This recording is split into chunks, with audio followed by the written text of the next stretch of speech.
할렐루야. 오늘 아침도 주의 은혜가 우리 가운데 충만하시기를 주의 이름으로 축복합니다. 며칠 전에 우리 몽골 청소년 초대를 했는데 잘 돌아갔습니다. 돌아가기 이틀 전날 밤에 저희 교역자들과 아이들과 이렇게 같이 앉아서 피자 파티를 했어요. 피자하고 이렇게 수박 같은 걸 놓고 그 아이들의 소회를 듣는 시간이었습니다. 그 아이들을 인솔해 온 을지 목사님이 저는 다 잊어버렸는데 그런 얘기를 해요. 처음에 이병우 목사님이 몽골에 오셔서 이 아이들을 보시면서 하신 말씀이 잊을 수가 없었습니다. 그것은 이 아이들에게 꿈을 주고 싶습니다 하는 말씀을 늘 기억하는데, 그 말씀대로 지금까지 몽골 이 아이들을 위해 섬겨주시고 또 이렇게 예수님의 마음으로 섬겨주신 것을, 그리고 예은교회와 모두 교우들과 목사님에게 감사를 드립니다 하는 그런 인사말이 있었어요. 그리고는 같이 온 또 전도사님께서 그 다음 말 차례가 됐습니다. 일어나서 이 얘기를 시작하려는데 목이 메서 말을 못하는 거예요. 그러면서 그분이 어렵게 꺼낸 것은, 사실은 여기 온 아이들은 아침을 먹는 아이들이 별로 없습니다. 아침을 못 먹는 아이들입니다. 더군다나 이렇게 과일을 먹는다는 것은 꿈도 못 꾸는, 너무 귀해서 꿈도 못 꾸는 아이들인데, 이처럼 이 아이들을 초대해 주셔서 이렇게 베풀어 주신 그 사랑이 너무 감사합니다 하면서 목이 메는 거예요. 저도 그 아이들이 아침을 거르고 저녁을 거르는 아이들이었는지는 잘 몰랐어요. 근데 그렇게 이야기를 할 때 정말 마음이 아팠습니다. 아이들이 자기 소회를 밝히면서 한결같이 아이들이 하는 말이, 이게 꿈인가 생신가, 자기를 꼬집어 보기도 하고 그렇게 너무 좋았고, 또 피자 파티를 했기 때문에 자기들은 꿈속에서나 피자 먹는 꿈을 꾸었대요. 더군다나 이렇게 치즈를 이렇게 늘려서 먹는 건 그냥 상상만 했지, 근데 여기서 오늘 저녁 드디어 소원이 이루어졌습니다. 그래요. 그러면서 수박도 너무 비싸서 못 먹는데 수박도 이렇게 먹게 돼서 너무 감사하다 그러면서, 아이들의 대부분은 그런 얘기예요. 자기들이 여기 예은교회에 와서 이렇게 사랑을 받을 만한 이유도 없고 아무런 이유도 없는데 예은교회가 초대해 주셔서 이처럼 사랑해 주시고 섬겨 주셔서 너무 감사하고, 자기들도 예수님의 사랑이라는 게 뭔가, 믿는 이의 그 삶이라는 게 뭔가, 어떻게 섬기는가를 이제 배웠습니다. 이제 돌아가서 우리들도 여기서 배운 예은교회 교우들이 보여주신 그 섬김과 사랑을 그대로 가서 교회도 사랑하고 교우들도 사랑하고 또 목사님도 사랑하면서 그렇게 꿈을 이루도록 노력하겠습니다. 그러면서 하나둘 다 우는 거예요. 그걸 보면서 함께한 우리 모든 교역자들이 정말로 같이 눈시울이 붉어지면서, 정말 그 아이들이 측은한 마음, 돌아가면서 울어요. 가기 싫다고. 인천공항에 갔는데 다시 예은교회로 가고 싶다고 그러더래요. 정말로 우리 마음이 정말 마음이 아프고 측은히 여기는 정말 예수님의 마음, 긍휼의 마음이 있었습니다. 오늘 말씀하고자 하는 주제는 바로 이 긍휼입니다. 이런 마음이에요. 그 아이들을 보았던 우리의 마음, 여러분들이 오후 예배 때 아이들의 그 고백을 들으면서 가졌던 그 마음, 바로 이것이 긍휼이라는 겁니다. 예수님의 행복론 그 5번째, 오늘 본문 7절 말씀에 보면, 긍휼히 여기는 자는 복이 있나니 그들이 긍휼히 여김을 받을 것이며 그랬습니다. 오늘 이 제목을 긍휼, 예수님의 심장이라는 말씀이에요. 사실은 이 말씀은 2014년 하재성 씨가 쓴 책 제목이기도 합니다. 긍휼, 그것은 예수님의 심장, 다시 말하면 그것은 예수님의 마음이다 하는 거예요. 여러분은 지난 한 주간 동안 어떤 마음으로 사셨습니까? 그리고 어떤 마음으로 살아가십니까? 세상은 온통 분노하는 마음, 복수하고자 하는 마음, 정죄하고자 하는 마음으로 온통 세상이 들끓고 있습니다. 여러분은 그렇게 범사에 분노하고 복수하고 미워하고 정죄하는 마음으로 사셨습니까? 아니면 다른 사람을 용서하고 사랑하고 긍휼을 베풀고 자비를 베풀고 측은히 여기는 마음으로 살아오셨습니까? 우리 예수 믿는 사람, 그리스도인 예수님의 제자는 긍휼을 베푸는 사람입니다. 사랑하는 성도 여러분, 우리는 예수님의 심장, 주님의 마음을 품고 긍휼을 베풀며 살아가는 저와 여러분들이 되시기를 주의 이름으로 축원합니다. 그렇지 않으면 성경은 엄숙히 이렇게 말합니다. 야고보 2장 13절 말씀에 긍휼을 행하지 아니하는 자에게는 긍휼 없는 심판이 있으리라. 긍휼은 심판을 이기고 자랑하느니라 그랬어요. 만약 우리가 우리 마음으로 긍휼을 베푸는 마음이 없으면 하나님도 우리를 긍휼 없는 심판을 하시겠다는 엄숙한 선언입니다. 오늘 본문 말씀을 같이 살펴보면서 우리는 어떻게 긍휼이라는 게 뭐고 그 마음을 어떻게 품고 살아갈 것인가, 주의 음성을 듣고 긍휼한 삶을 살아가는 저와 여러분들이 되시기를 주의 이름으로 축원합니다. 첫 번째로 긍휼이라는 게 뭔가 하는 거예요. 나이가 드신 분들은 이 긍휼이라는 말을 과거에 썼던 단어지만 요즘은 거의 잘 못 듣는 단어이고 특별히 젊은이들은 긍휼이라는 말 잘 모르는 단어이기도 합니다. 한자어로 긍휼이라는 한자어인데요. 뜻은 이 긍휼이라는 때 긍자는 괴로워하다 그런 뜻이고요. 휼이라는 말은 마음에 피가 통한다는 의미의 글자예요. 그러니까 괴로운 마음을 갖는 것, 이것을 긍휼이라고 말합니다. 우리나라 국어사전에 보면 긍휼이라는 말은 불쌍히 여겨 돌보아 줌, 이것을 긍휼이라고 말합니다. 보통 우리 영어 성경엔 mercy라고 번역이 되어 있는데 다른 데서는 sympathy라는 단어를 쓰기도 하고 또 compassion이라는 단어를 쓰기도 하는데 불쌍히 여기다 이렇게 이야기하고 있어요. 이것을 이 성경에 이 긍휼이라는 단어가 가득 차 있는데요. 구약의 히브리 말로는 헤세드라는 말인데 구약에 150번이 등장하고 있고 신약에 보면 긍휼이라는 말은 엘레오스란 말인데 이것이 27번 등장하고 있습니다. 이 긍휼이라는 단어를 다른 번역에는 자비라는 단어로 번역을 하고 있습니다.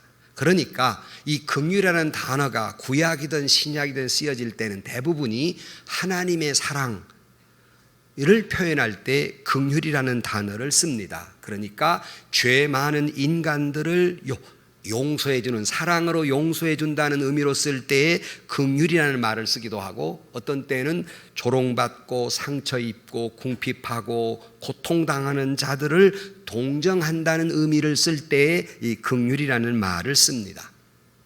우리 기독교가 흔히 쓰는 말 사랑이나 은혜라는 단어를 쓰잖아요.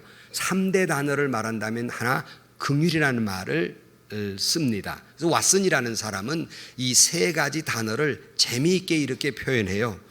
이 세 가지 단어는 하나님 품속에서 자라나는 세 자매와 같다 이렇게 표현하고 있어요. 그래서 사랑이라고 하는 건 주는 것인데 상대방을 위해서 나의 소중한 것을 조건 없이 주는 것을 사랑이라고 한다. 그리고 은혜라고 하는 것은 받을 자격이 없는 자에게 베풀어주는 호의를 은혜라고 말한다. 우리들 모두가 구원받을 자격이 없는데 하나님의 은혜를 베풀어 주셔서 구원을 받게 된 것, 이때 우리는 은혜라는 단어를 씁니다. 그렇다면 긍휼이라는 단어는 어떤 의미가 있을까?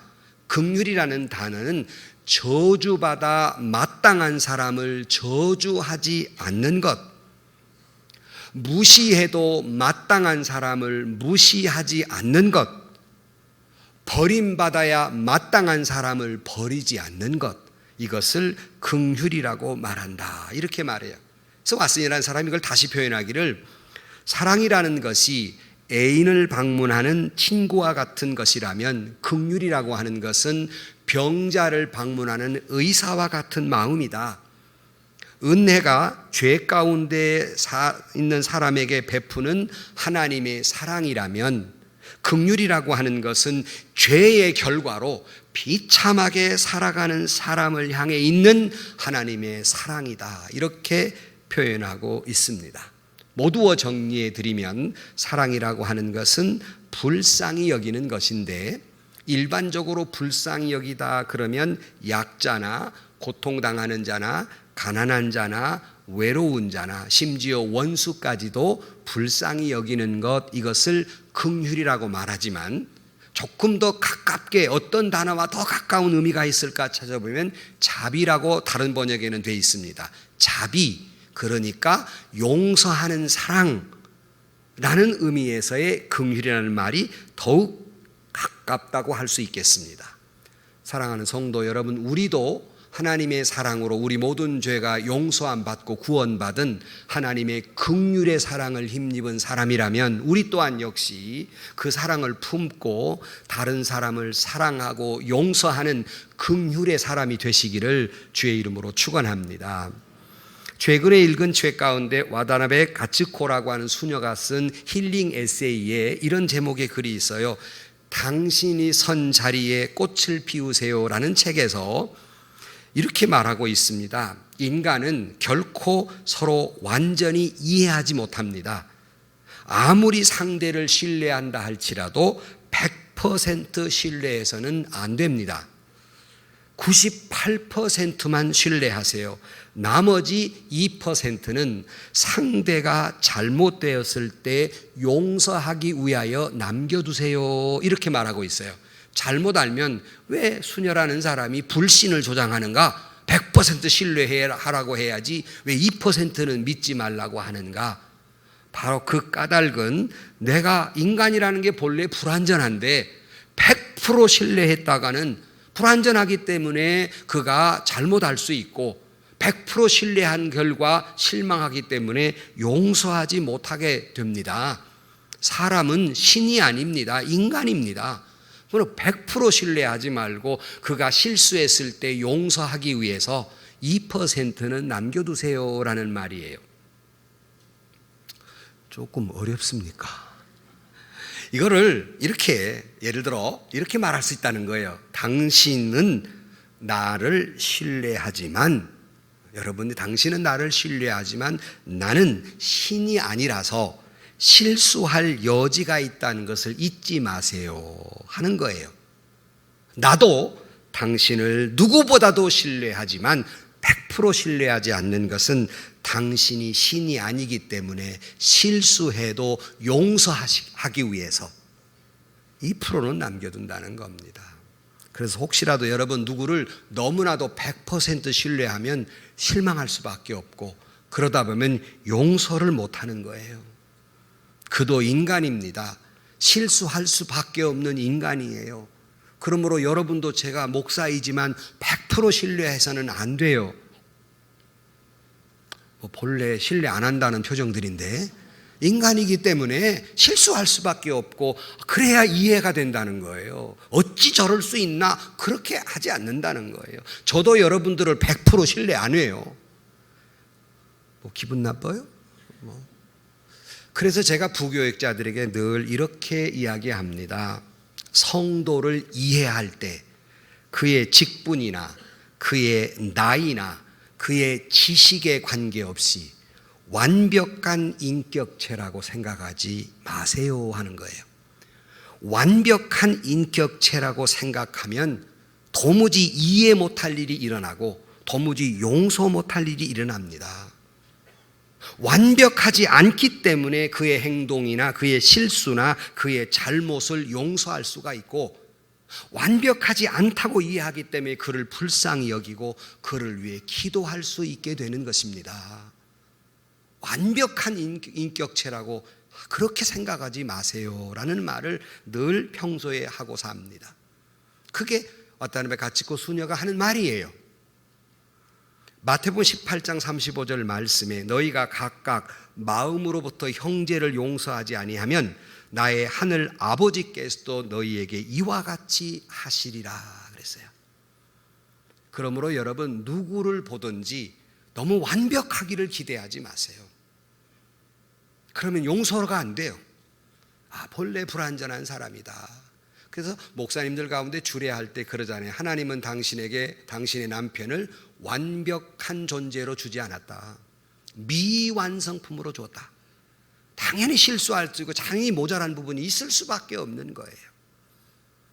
그런 거로 여러분, 긍휼이라고 하는 건 사람을 대할 때 그런 마음을 가지고 그의 부족한 점을 내 넓은 가슴으로 꼭 껴안아주는 것.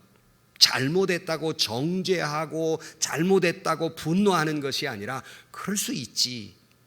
그런 마음으로 넓은 가슴으로 자비, 용서하고 이해하는 것, 이걸 긍휼이라고 말합니다. 여러분, 우리 모두가 예수님의 마음을 품고 넓은 가슴으로 여러분의 남편도 아내도 교우들도 교회도 여러분에게 잘못한 원수까지라도 넓은 마음으로 품으로 끌어안는 긍휼의 마음을 품으시기를 주의 이름으로 축원합니다.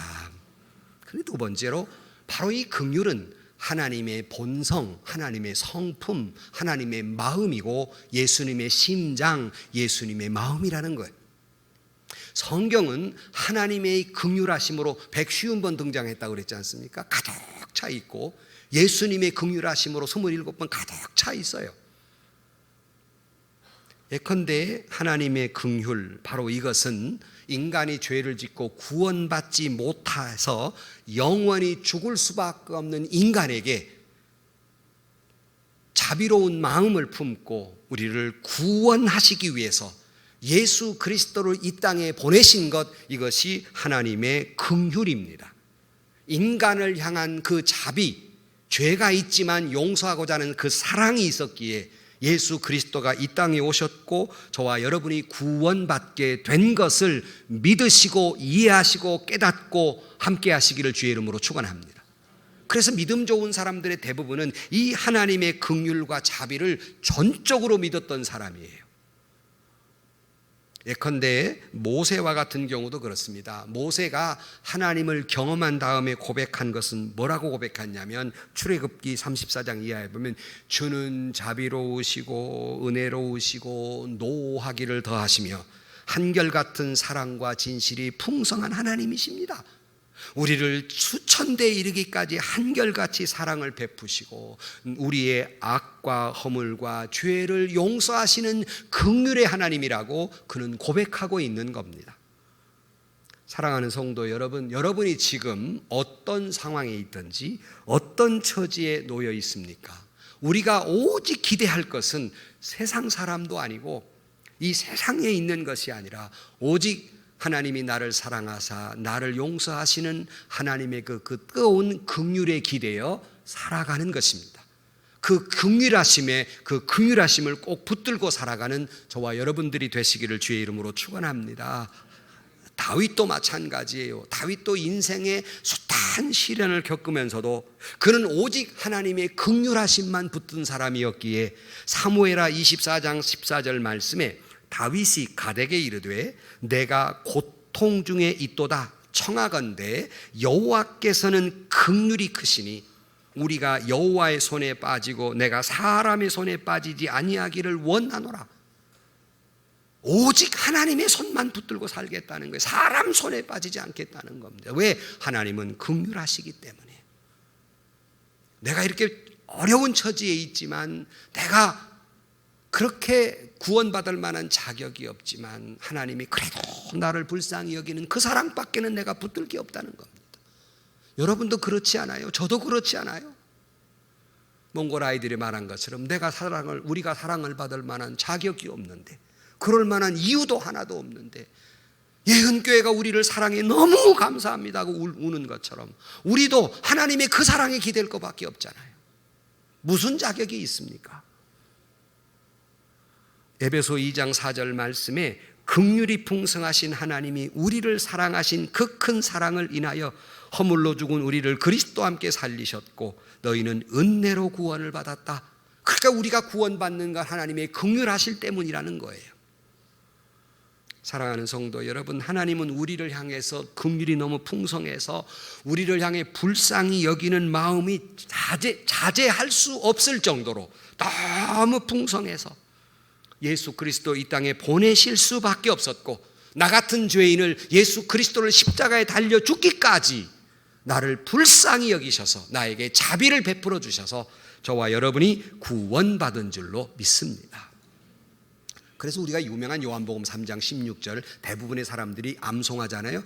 하나님이 세상을 이처럼 뭐하사? 사랑하사. 이 말을 긍휼로 바꿔도 말이 잘 되는 거예요. 예컨대 하나님이 세상을 이처럼 긍휼히 여기사 독생자를 주셨으니 누구든지 저를 믿으면 멸망치 않고 영생을 얻게 하려 함이라. 긍휼이 어렵다면 자비라는 말로 다시 바꿔볼게요. 하나님이 세상을 이처럼 자비를 베푸사 독생자를 주셨으니 누구든지 저를 멸망치 않고 영생을 얻게 하려 함이라. 그러므로 저와 여러분, 예수님이 이 땅에 오신 것은 하나님의 긍휼하심이 자제할 수 없을 정도로의 불붙는 것 같아서 주님이 이 땅에 오셨고 우리를 구원하시게 된 것입니다. 바로 이것이 바로 그 하나님의 사랑을 품은 예수님의 마음, 예수님의 심장이기도 합니다.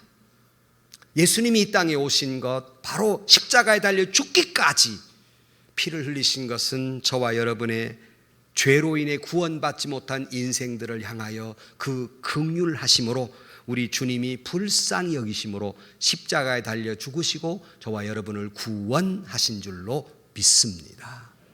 그런데 주님의 긍휼하심은 이 영적인 구원뿐만 아니라 우리가 살아가면서 삶이 고달플 때, 그럴 수 없는 고통 가운데 있을 때 우리를 동정하시고 도우신다는 거예요. 그러니까 우리가 괴로울 때 위로해 주시고, 위험할 때는 방패가 되어 주시고, 아플 때는 치유해 주시는 하나님.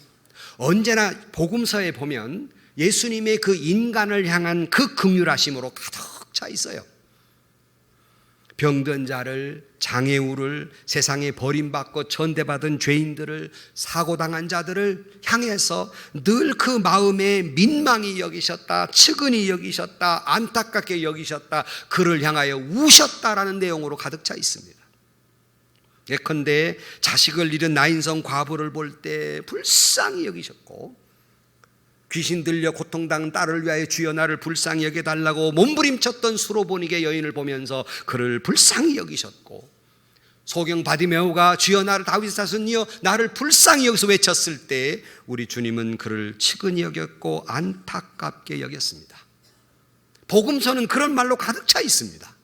예수님의 긍휼로 가득 차 있습니다. 오늘도 여러분, 그때뿐만 아니라 오늘도 당신의 백성들, 사랑하는 성도 여러분들이 당하고 있는 어려움, 고통, 괴로움, 눈물, 질병과 아픔을 지금도 저와 여러분을 보시면서 민망히 여기고 측은히 여기고 안타깝게 여기며 불쌍히 여기신 줄로 믿습니다.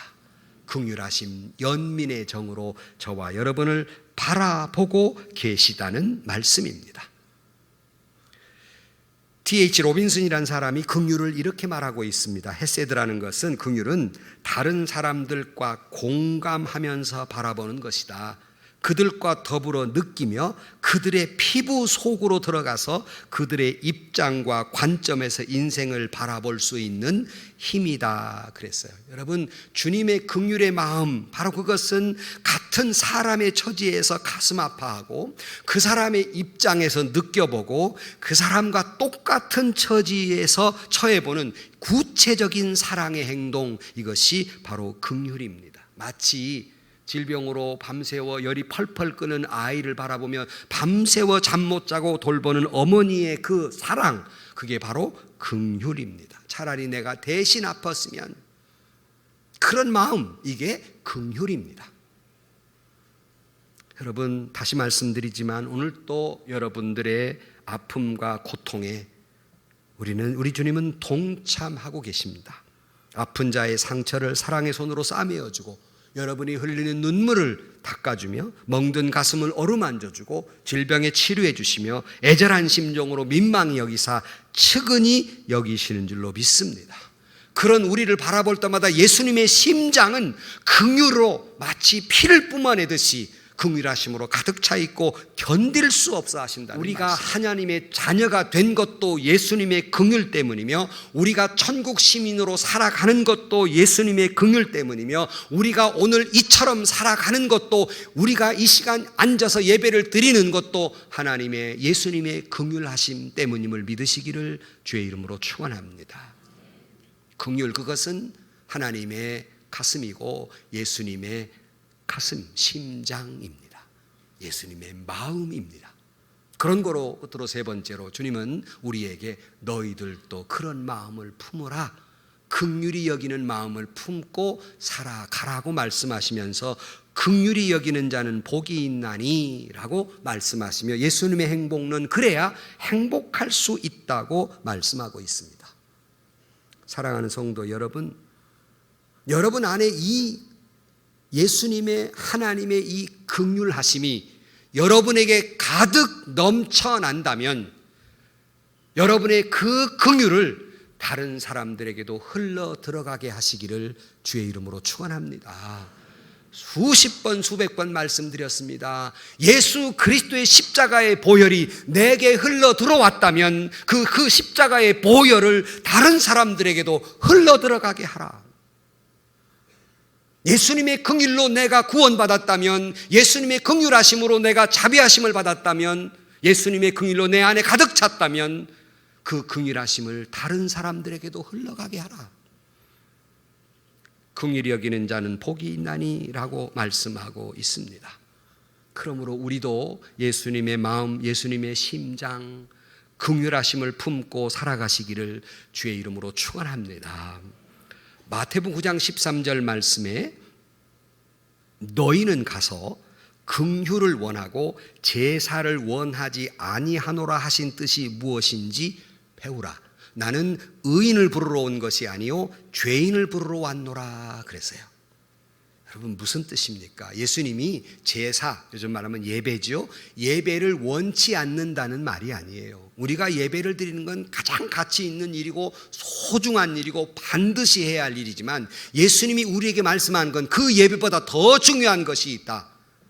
그것은 긍휼을 여기는 것이다 하는 거예요. 내가 의인을 부르러 온 줄로 아느냐? 어찌 너희들이 의인을 부르러 온 줄로 알고 서로 간에 정죄하느라고, 내가 너보다 더 의롭다, 서로 정죄하고 시기하고 질투하고. 한국교회가 바리새적이 되어가고 있다는 말씀은 자기 의를 내세우고 몽땅 정죄하고 저주하고 죄를 지적하고, 주님 말씀은 내가 너희들을 의인을 부르러 온 것이 아니다, 죄인을 부르러 왔노라. 너희들이는 예배보다 더 중요한 것이 있다. 그 죄인들, 너희들에게 잘못한 사람, 너희들에게 실수한 사람을 불쌍히 여기고 그를 사랑하고 용서를 베푸는 것, 이것이 예배보다 더 중요한 것이다 라고 말씀하고 있습니다. 그러나 한국 교회는 역주행하고 있습니다. 바리새적이에요. 오늘날 여러분 주변에 돌아보면 뜻밖의 고통당하는 사람들이 많습니다. 정말 하나님의 긍휼, 자비, 위로, 격려가 절실히 필요한 사람들이 많습니다. 정말 여러분 안에 하나님의 긍휼하심과 예수님의 긍휼로 가득 차 있다면, 이것을 믿는다면 여러분도 주변에 많은 사람들에게 주님의 긍휼의 마음을 품고 그들을 위로하고 격려하고, 주님의 긍휼의 손길이 여러분을 터치했다면 여러분도 그런 긍휼한 마음으로 다정한 손으로 붙잡아주는 긍휼의 손길들이 되시기를 주의 이름으로 축원합니다. 나만 잘 되겠다고 자기에게 몰입된 눈을 조금만 밖으로 시선을 돌리면, 세상은 우리의 긍휼이 필요한 사람, 다시 말하면 예수님의 긍휼하심이 필요한 사람으로 가득 차 있고, 나만 높이 올라가겠다는 그 눈을 조금만 낮춘다면 주변에는 하나님의 긍휼이 필요한 사람이 얼마나 많은지, 그거를 애타게 기다리는 사람들이 얼마나 많다는 것을 우리는 알 수 있습니다. 사랑하는 성도 여러분, 사람을 불쌍히 여기는 예수님의 심장, 예수님의 마음을 품기를 주의 이름으로 축원합니다. 더 이상 쌀쌀한 눈으로 보지 마십시다. 더 이상 누구를 파보고 누구를 정죄하려는 눈으로 보지 마십시다. 더 이상 그렇게 비정한 눈, 그렇게 심판하려는 눈, 그렇게 난도질하려는 눈, 그렇게 의심을 갖는 눈, 그런 눈으로 보지 마십시다. 주님의 긍휼의 눈은 우리에게 가르쳐주고자 하신 것은 사랑과 긍휼과 자비와 불쌍히 여김과 용서하는 눈을 갖기를 원하세요. 그렇지 않아도 쭉 째진 눈이 쌀쌀맞게 쳐다보니 이쁠 수가 있나요? 여러분, 나를 지금 그렇게 봐. 이게 가랑이 째졌는데 나를 막 이렇게 쏘아봐. 이렇게. 지난주에 말씀드렸죠. 눈 깔어. 힘 풀어. 힘 좀 풀어요. 왜 그렇게 쏘아보고 왜 그렇게 그런 눈으로 사람을 보냐고요. 내가 만나는 사람도 그렇고 내 남편도 내 아내도 내 자식도 부모 형제도 성도도 제발 그렇게 쏘아보는 눈, 그렇게 파헤치고자 하는 눈, 그렇게 미워하는 눈, 그렇게 정죄하는 눈으로 보지 마세요. 제발 사랑의 눈으로, 긍휼의 눈으로 바라보세요. 자, 그러면 옆 사람을 한번 짠 하고 보는데 어떤 눈인가? 옆 사람 시작. 보니까 애따 뜨거라. 서로 그네 막 쏘아보는 것 같아요. 애따 뜨거라. 그래 되겠습니까? 재밌는 건 제가 일부 예배하고 나가면 인사를 했더니 다들 내 앞에서 부드러운 눈을 하려고 굉장히 애를 쓰더라고요. 이렇게. 여러분도 그럴 거예요? 그런 것이 아니라 평소에 제발 예수님의 눈 닮아서 긍휼과 자비와 용서와 민망히 여김과 불쌍히 여김과, 자 이제는 눈에 힘을 풀고 옆 사람을 불쌍히 여기는 마음으로 보기 시작. 2초만. 훨씬 좋잖아요. 조금 닮아가긴 하는데 집에 가서 남편이 좀 잘못했더라도 독사의 눈 하지 마시고 불쌍히 있는 눈, 아내가 반찬이 좀 시원찮더라도 쏘아보는 눈 하지 마시고 불쌍히. 결국 나이 드신 분 얘기는 한결같이 뭐예요? 뭐 해서 산다고? 불쌍해서 산다. 철들으면 눈이 불쌍한 눈으로 바뀌어요. 믿음이 좋은 눈이야 긍휼의 눈으로 바뀌는 거예요. 어거스틴은 이렇게 말하고 있습니다. 우리가 영원히 떠난 육신을 앞에 놓고 통곡한다면 하나님을 떠난 영혼을 놓고 어찌 눈물을 흘리지 않을 수 있는가? 그러니까 이런 말이에요. 부모가 돌아가셨어요. 영원히 떠난 죽음이지요. 통곡하지요. 애달프지요.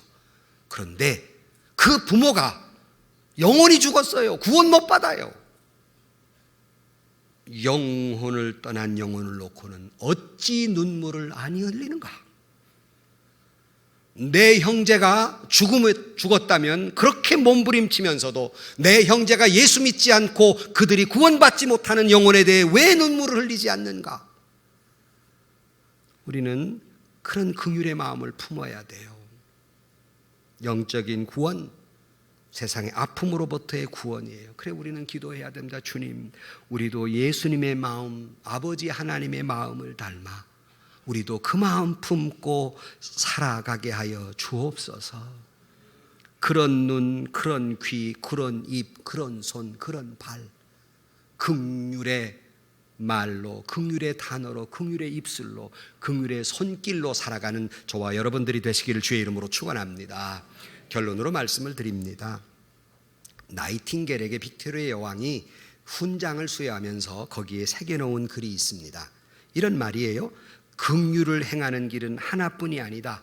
말로도 할 수 있고 돈으로도 할 수 있다. 그러나 돈도 없고 말도 할 수 없다면 눈물로도 할 수 있다 그랬어요. 말이 있어서가 아닙니다. 우리는 긍휼히 살려고 하는 결심하는 이 시간에 다시 한번 깊이 그 말의 의미를 깊이 새겨보아야 합니다. 호세아 11장 8절 말씀에 하나님이 이렇게 말씀하십니다. 내 마음이 내 속에서 돌이키어 나의 긍휼이 온전히 불붙는 듯 하도다. 이것이 저와 여러분을 향한 하나님의 사랑이에요. 이런 절대적 하나님의 사랑이, 하나님의 긍휼이 여러분에게 역사해서 여러분의 가슴에도 이 하나님의 긍휼이 불붙는 듯 해서 여러분의 가슴도 긍휼로 불타오르게 되기를 주의 이름으로 축원합니다. 여러분의 가슴이 예수 그리스도의 사랑으로 불타오를 때 누군가 이웃에게 하나님의 사랑으로 하나님의 긍휼로 그들을 다가가서 그들에게 긍휼을 베풀 수 있고, 이때만이 행복이고 이때만이 진정한 기쁨이며 이때만이 진정한 삶의 의미와 가치를 느끼게 되는 순간이 올시다. 사랑하는 성도 여러분, 긍휼히 여기는 복이 있나니 저희가 긍휼히 여김을 받을 것이며, 마태복음 6장 14절 다시 경고합니다. 너희가 사람의 잘못을 용서하면 너희 하늘 아버지께서도 잘못을 용서하려니와 그랬습니다. 여러분, 우리가 마지막 하늘나라 갈 때 여러분 하나님께 뭐라고 기도하시겠습니까? 내가 하나님 나라에 가려면 마지막 우리의 숨을 헐떡이면서 할 수 있는 기도가 뭐겠습니까? 주여 나를 불쌍히 여기소서. 주님의 긍휼에 기댈 것밖에 없습니다. 섹스피어도 그의 명작 베니스 상인에서 긍휼이라는 단어를 이렇게 말합니다. 긍휼은 결코 억지로 요구해서 얻어지는 것이 아니다. 이는 고요히 내리는 빗방울처럼 하늘에서 아래로 떨어진다. 긍휼은 베푸는 자와 받는 자에게 다 같이 축복하는 일이다. 오늘 우리가 살아가는 현대는 너무 무정해졌습니다. 너무 잔혹해졌습니다. 너무 무자비합니다. 너무 비정합니다. 너무 미움만 가득 차 있고 너무 분노만 가득 차 있습니다. 정말 요즘 절실히 필요한 것은 그 영혼을 향한 긍휼과 삶의 힘에 겨워 헐떡이는 자를 향한 그 긍휼이 절실히 필요한 시대입니다. 혹시 이 시간 여러분이 떠오르는 내가 긍휼을 베풀어야 할 사람이 떠오르신다면, 혹시 여러분 가슴 속에 내가 용서해야 할 사람이 떠오르신다면, 여러분 마음속으로 그의 이름을 가만히 부르고 그를 가슴에 품어보십시오. 그러면 여러분 자신에게도 긍휼이 있지만 하나님의 긍휼하심이 여러분에게도 밀려 들어가게 될 줄로 믿습니다. 빌립보 1장 8절 말씀에 내가 예수 그리스도의 심장으로 너희 무리를 얼마나 사모하는지 하나님이 내 증인이라. 긍휼, 예수님의 심장, 예수님의 마음을 품고 살아가는 저와 여러분들이 되시기를 주의 이름으로 간절히 축원합니다.